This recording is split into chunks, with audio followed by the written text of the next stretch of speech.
지금부터는 JTBC와 SBS의 그 뭐랄까요 보도를 한번 비교를 한번 해볼게요. JTBC하고 MBC는 나름대로는 윤석열 등에 관련되어 있는 보도를 잘 합니다. 저번에 김봉현 이 입장문이 나왔을 때도 가장 먼저 룸사롱 가서 확인을 해요. 사실인가 아닌가. JTBC 보도하고 SBS 이제 우리는 SBS를 넌두렁이라고 표현하지 않습니까? 넌두렁 SBS 보도가 어떤 느낌이 차이가 나는지 한번 이야기 한번 해볼게요. 첫 번째 JTBC. 지금 검찰이 윤석열의 동서하면 윤석열 하면 떠오르는 단어들이 많다 그러시는데 그런 생각하시면 안 되고요. 진짜 동서. 윤석열 부인의 친 여동생의 남편. 좀 복잡한가요?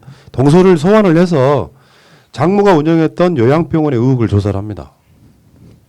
근데 이 보도를 보고 그때서야 물을 붙였어요. 장모는 모든 사람들이 거기 기소되고 그럴 때 혼자만 빠져나갔잖아요. 근데 실제로 이 병원의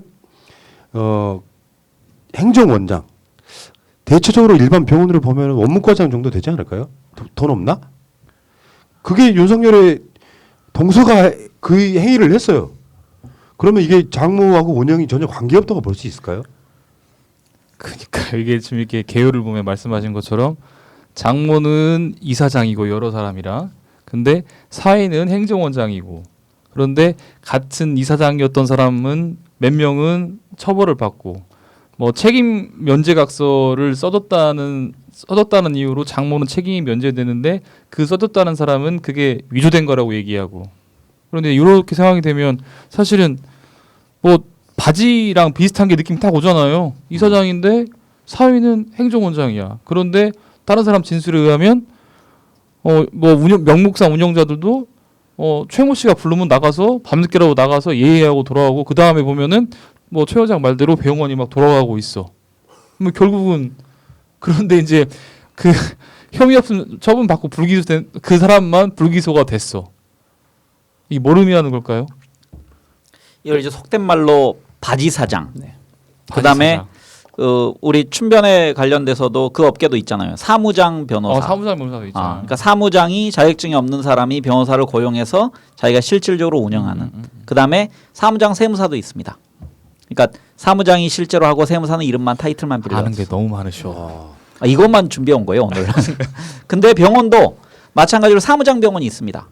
그러니까 거의 뭐 의료 활동을 하지 않는 은퇴한 분들 타이틀만 걸어놓고 그다음에 젊은 그 페이닥터를 고용해서 병원을 운영하면서 실질적으로는 투자한 사람들이 돈을 가져가는. 그럼 여기서 지금 용어가 행정원장이란 말을 썼다는 얘기는 그 반대되는 개념으로 의료원장을 아마 누군가를 세웠을 거고 그러면은 밑에 사무장이나 뭐 원무실장으로 하면 아마 병원장 밑에 있는 계급 구조가 되기 때문에 야 너는 의료원장에 대해서 밀리는 사람이 아니야. 똑같은 원장이 하기 위해서 원장을 만들었고 그 위에 본인이 총회장 역할을 한 겁니다. 그러니까 철저히 그 밑에 있는 사람들을 지배하기 위한. 그러면은 이 병원은 실은 그 행정원장이 다 돌리는 거죠. 그러니까 예를 들면 우리가 정당으로 말하면 당대표하고 사무총장 정도의 관계 그렇죠. 실제로 돈을 만지는 사람 그게 윤석열의 동서 간단히 말하면 그 최모 씨의 사위였을 거 아니에요. 근데 나는 이 병원의 운영과 아무 상관없기 때문에 나 혼자만 기소를 안 당한다고 하는 게 믿어지냐고요. 이 사건 자체에 안 믿어지는 거잖아요. 여러 공동 이사장이 있었다고 치더라도 행정원장 이 사람을 누가 임명하느냐가 그 사람 실세인 거잖아요. 그렇죠. 실질적 주인을 나타내는 거죠. 네. 뭐 제가 회사를 운영하고 있는데 3명이 동업이에요. 동업을 하고 있는데 한 사람은 이제 역할이 다 분배가 있거든요. 외부 영업을 좀 관리하는 사람이 있고 한 사람은 내부를 단속하는 사람이 있고 저는 제가 조금 좀 잘나서 회계 돈을 담당하고 있어요. 근데 아니 얼굴 담당 아니었어요? 그러니까 돈을 담당하죠 같이. 근데 이보세요. 그런 얘기 웃고 이야기해. 네. 근데 직함은 제가 이사예요. 무슨 얘기냐면 그 내부 조직을 담당하는 사람 대표로 놓고 나머지 2명을 이사로 놓고 이렇게 회사를 운영하는데 제일 중요한 게 무슨 얘기하려고 그러냐면 결국에는 돈을 쥐고 있다 보니까 다들 저한테 부탁을 한다는 모든 직원들이 결국에는 저한테 부탁을 한다라는 거예요. 돈을 집행을 해야 되니까 병원이나 이 행정원장이 결국 그런다는 것이 말씀하신 것처럼 돈을 쥐고 있는 사람이 결국엔 그 회사의 대표인 것이지 아무리 뭐 어차피 이거는 병원장이 자기가 자기 돈으로 병원을 차린 게 아니기 때문에 결국에는 이 최 씨가 최고 책임자가 될 수밖에 없다. 좀 그렇게 생각하고 있습니다. 예. 근데 누구랑 친하면 다 불기소야. 예. 희한하죠, 진짜. 아니, 이 사건은요. 한 달이면 걸쳐도 다 불기소야. 이게 지금 윤석열 장모하고 공동 사업했던 사람들은 다 구속됐어요. 이 건 말고도. 그리고 이 사람만 빠져나가요. 그럼 이 사람은 내가 봤을 때는 어떤 그 정말 착한 사람이거나 죄를 전혀 안 짓는 사람이거나 정반대일 가능성이 높죠. 그러니까 검찰을 주무를 수 있는 어마어마한 뒷배가 있는 사람이거나. 근데 지금은 이제 이런 얘기 하는 거잖아요.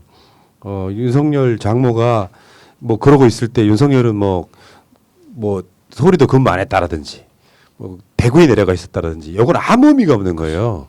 실제로 윤석열이 아니라도 윤석열 이전에 또 다른 동서 이게 설명이 참 애매하고 참 안타깝긴 한데 그런 분도 이렇게 회자되는 분이 하나 있고요.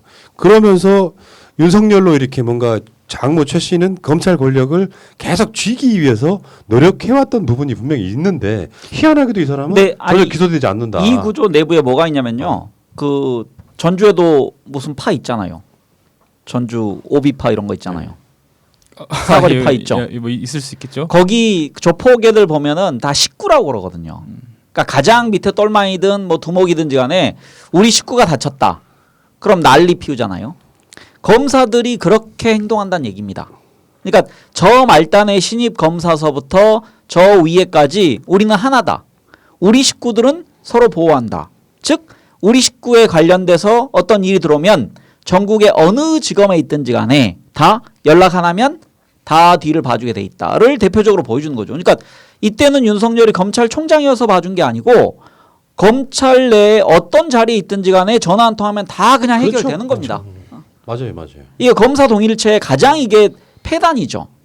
서로 안에서 견제하고 그 이런 청탁을 못하고 그런 구조가 돼야 되는데 그냥 내가 모르는 검사에게도 전화 한 통화해서 아 저기 누구누구입니다 하면은 그냥 다 민원이 자기들끼리 해결되는. 예.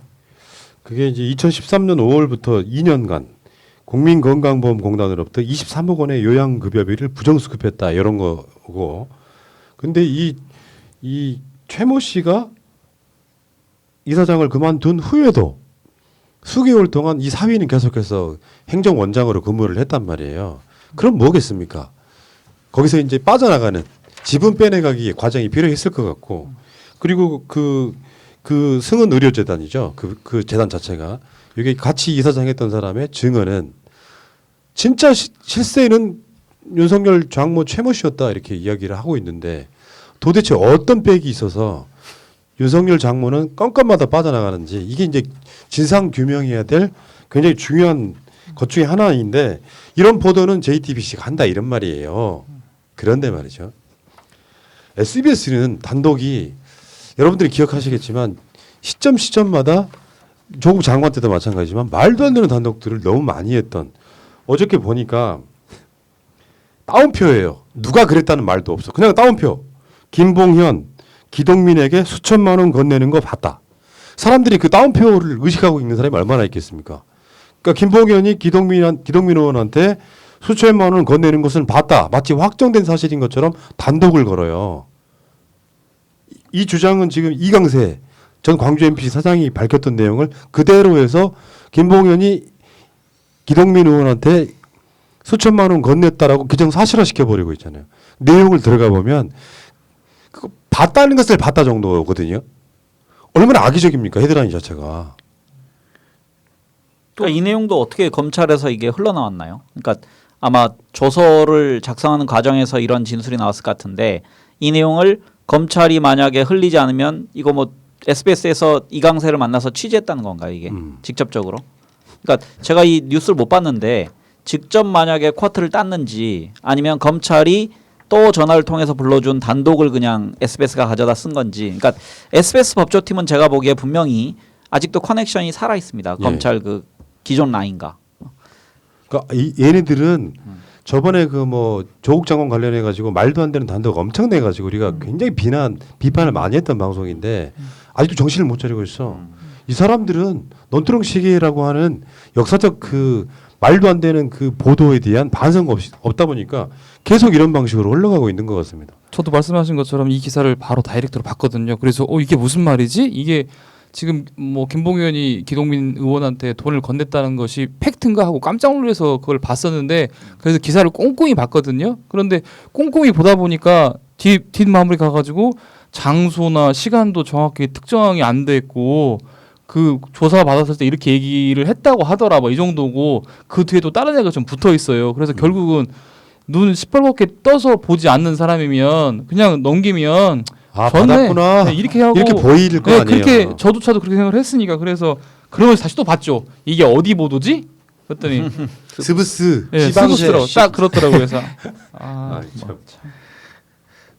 어쨌든 본인은 또 중요한 건 김보경 의원은 주지도 않았다. 그렇게 또 말을 뭐 이렇게 말을 하고 네. 있고, 그러니까 좀 제대로 된 뭐 의혹 제기를 하는 거는 뭐 당연히 언론사의 역할이겠지만 이건 의혹 제기가 아니라 그냥 거의 뭐 조작 수준으로 가고 있는 것이 아닌가 생각하고 있고 하다못해 뭐 한명숙 총리처럼 의자가 받았다는 얘기라도 할 것이지 뭐 그런 얘기도 하지도 않고 뭐 참 진짜 그냥 앞에서만 준 것처럼 그 뒤에 가서는 흐지부지 아무것도 없는 내용을 단독으로 뉴스를 내보낸다는 자체는 정신 못 차리고 있지 않나 생각하고 있습니다. 돈 줬다고 하더라라는 이야기를 들었다는 이야기를 방송으로 내면서 기동민한테 김봉현이 수천만 원을 줬다. 요렇게 확정된 타이틀을 내는 것 자체 이 행위가 정치 행위라고 봐야겠죠. 그리고 실제로 김봉현 씨는 아까 말씀하신 것처럼 그런 적 없다. 이거에 대한 반박이 지금 나오고 있는데 언론이 이따위로 하면 안 돼요. 최소한 김봉현이 넘사롱에서 검사들한테 접대했다. 이야기가 나왔을 때 JTBC처럼 가서 확인해보는 정도의 성의는 발휘하시고요. 검찰이 뒷공문에서 흘려주는 것. 논두렁 시계는 어땠습니까?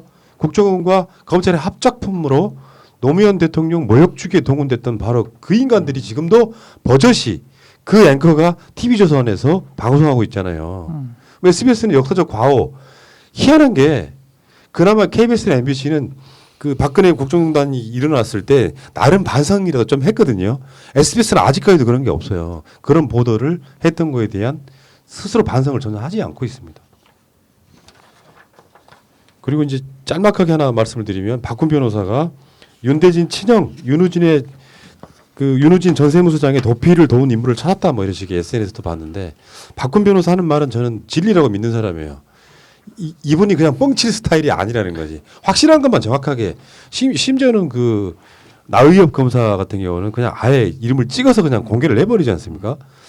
그러니까 이 윤우진 그러니까 전 세무서장의 뇌물 무마 사건도 굉장히 우리가 밝혀내야 될 의혹 중에 하나잖아요. 검찰이 계속해서 영장 기각하면서 결국에는 윤우진이 거의 무혐의로 풀려나오는 상황까지 만들어 버리는 구속 한 번 시키지를 못하고 이것도 지금 어마어마한 사건이죠. 진짜 어마어마한 사건인 것 같아요.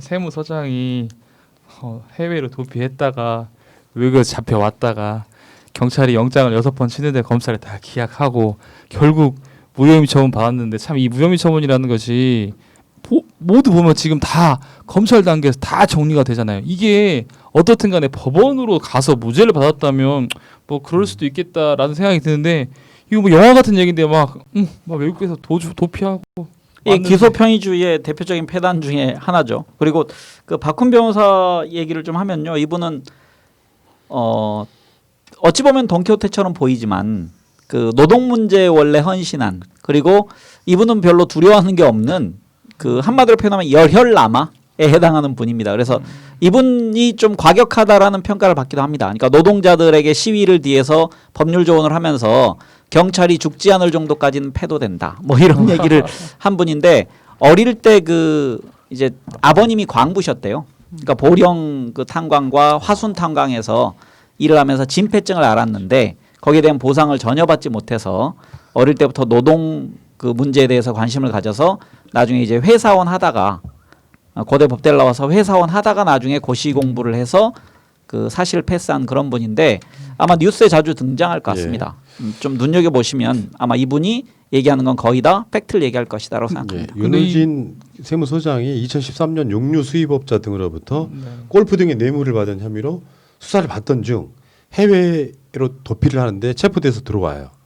그런데 일단 무혐의. 그리고 다음에 윤 서장이 업자와 함께 골프를 쳤던 골프장에 대한 압색 영장 6차례 신청. 검찰이 기각. 그러면 결국에는 여기에 당시에 대검찰청 중수 1과장이었던 윤석열이 개입한 게 아니냐는 그 이야기는 윤석열 청문회 때도 나온 이야기이기도 하고요. 어쨌건 지금 여기에도 윤석열이 깊숙이 개입되어 있는 굉장히 독특한 사건들이 많죠 지금. 윤대진 건. 그 윤대진이 이번에 또 김봉현으로부터 얼마 수천만 원 받았다는 그런 것도 있고 거기 한동훈의 이제 그러니까 검언 유착 이 건도 있고 뭐 한두 가지가 아닌 사건이 윤석열 주변에 널려 있어요. 좀 전에 말씀드렸던 장모 사건도 있고. 근데 이런 것들은 전혀 밝혀지지가 않거나 해당 당사자들은 무혐의로 끝난다거나 이런 상황이 만들어지고 있기 때문에 윤석열이 뭐 진천 내려가 가지고 권력에 대한 수사를 이야기하던데 다시 한번 말씀드릴게요. 대한민국에서 수사에 관한 가장 권력자는 검찰총장이죠. 우리가 꼭 그거는 잊어두면 안 될 것 같고요. 자, 그 이야기 여기까지 하겠습니다. 근데 죄송한데 예. 우리 박훈 변호사가 도피를 돈 인물을 찾았는데 네. 상당히 거물이라고 하는데 이걸 왜 혹시 공개하지 않고 혹시 이거 왜 이거를 키우는 걸까요? 키우는 것인지 아니면 뭔가 있나요? 그걸 저한테 물으시면 어떡해요? 혹시 아시는가 싶어서. 내가 봤을 때 혹시 거기까지만 나도 몰라요. 혹시